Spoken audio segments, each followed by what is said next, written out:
Passons au deuxième exemple d'exercice de réaction de neutralisation entre un acide binaire et une base hydroxylée. Eh bien ici, on nous demande de trouver quels sont les produits de la réaction. Pour ce faire, la première étape de l'exercice, c'est d'écrire en dessous de mon équation chimique la formule générale de neutralisation d'un acide binaire par une base hydroxylée. Eh bien, je note donc HX plus MOH.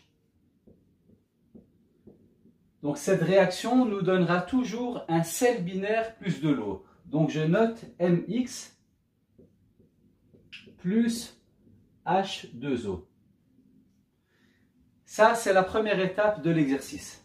La seconde étape, c'est de noter au-dessus des réactifs de quel réactif s'agit-il. Eh bien ici, j'ai MX qui est un sel binaire.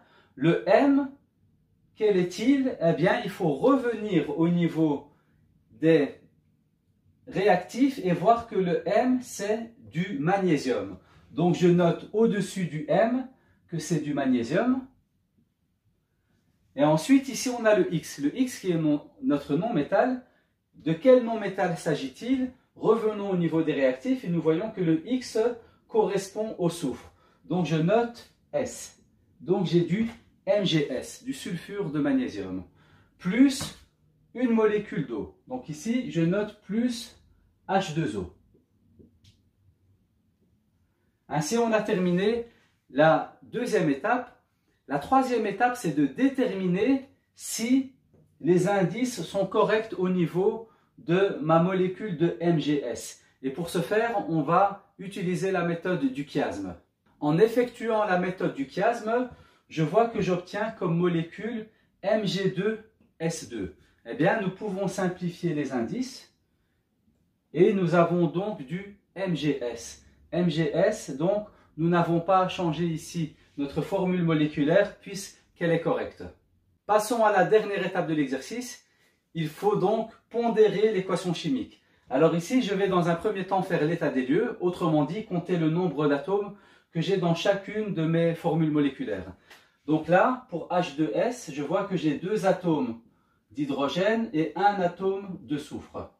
Au niveau de MgOH2, j'ai 1 atome de magnésium, donc je note ici 1. J'ai 2 atomes d'oxygène et 2 atomes d'hydrogène. Ensuite, je vais faire une frontière qui sépare les réactifs des produits. Donc ça, c'est ma frontière. Et au niveau des produits, je vois que j'ai 1 magnésium, donc 1 atome de magnésium, 1 atome de soufre. Nous avons ici 2 atomes d'hydrogène et 1 atome d'oxygène. Donc ici, on a fait l'état des lieux. Et maintenant, on va pondérer. On va commencer par les métaux. Je vois que j'ai 1 atome de magnésium au niveau des réactifs. Au niveau des produits, j'ai 1 magnésium. Donc, c'est déjà pondéré. Ensuite, je vais faire les soufres. Au niveau du soufre, je vois que j'ai 1 atome et 1 atome. Donc ici, c'est aussi pondéré. Ensuite, je vais faire les hydrogènes. Je vois que j'ai 2 hydrogènes plus 2 au niveau des réactifs, ça fait 4 hydrogènes. Et au niveau des produits, j'en ai que 2. Donc je vais mettre un 2 comme coefficient pour avoir 4 atomes d'hydrogène et 2 atomes d'oxygène. Et pour terminer, on va pondérer les oxygènes et je vois que j'ai 2 oxygènes au niveau des réactifs et j'en ai 2 au niveau des produits.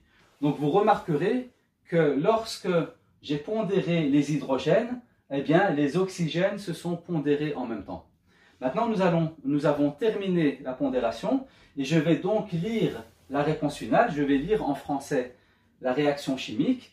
Je peux dire qu'une molécule de H2S réagit avec une molécule de MgOH2 et cette réaction produit une molécule de MgS et 2 molécules d'eau. Merci d'avoir suivi cette vidéo et bon travail à tout le monde.